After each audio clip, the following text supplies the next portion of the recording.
Hello, माझ्या नातेवाईकांना आणि माझ्या फ्रेंड लोकांना मी जे स्टोऱ्या बनविते त्याचे राग येते किंवा काय होते माहित नाही, पण मी तर अशाच जे माहिती ते बनवते. आता कुणाला पटत कुणाला नाही पटत, मग परत मग त्यांना वाटतं की ही अशी बोलती, तर मग मी तर कुणाला काय बोलत नाही, असं जाणून बुजून नाही बोलत, काय नाही बोलत की नाही का. माझे जे हाय खरं स्टोरी ते टाकते, त्याच्यात काय एवढं.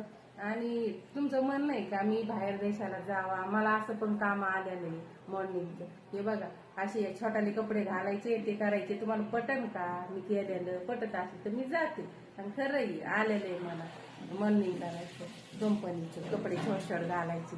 आणि ते पण, आणि एक डायमंडचं आलेलं आहे की डायमंड गेल्या वर्षी ते तर म्हणले कधी पण तुम्ही सांगा, कधी पण कॉल करा, तुम्हाला आम्ही घेऊ बाहेर देशाला. तर ते डायमंडचं हे ती ॲडव्हर्टायझिंग करायची, मग जाऊ का? डायमंडची ॲडव्हर्टायझिंग करायची, मग तिथं मी जाते. त्यांना फॉलोअरची काही गरज नाहीये, त्यांना त्यांच्या प्रोफाईलवर टाकायचं आहे ते, तर मग त्यांना फॉलोअरची काही गरज नाही. ते कधी पण मला म्हणलं की तुम्हाला आवडलं तर करा म्हणून, काम करा म्हणून ते म्हणलेले येतं. पण मला असं वाटलं नको इंडियातून आपलं जायला बाहेर देशाला, तिकडचंच व्हायचं बाहेरचं, आपलं बरं इंडियामध्येच. तर नाही, तुम्हाला जमतच नाही मी इथं वाटतं, मग जाते. ते एक दोन काम आलेले, ते एक शॉर्ट कपडे घालून ॲडव्हर्टायझिंग करायची, ती करायची त्यांची मॉडेलिंग, आणि ते करायचं. मग पटन का तुम्हाला?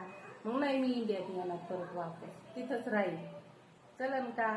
हा, काय बरोबर आहे का नाही? तुम्हाला राग येते मी बनविले, आता काहीतरी बनवीन तेव्हा सोशल मीडिया काम करीन ना मी, तर मग राग यायची काय गरज आहे? मी कुणाच्या याच्यावर थोडी बनवते.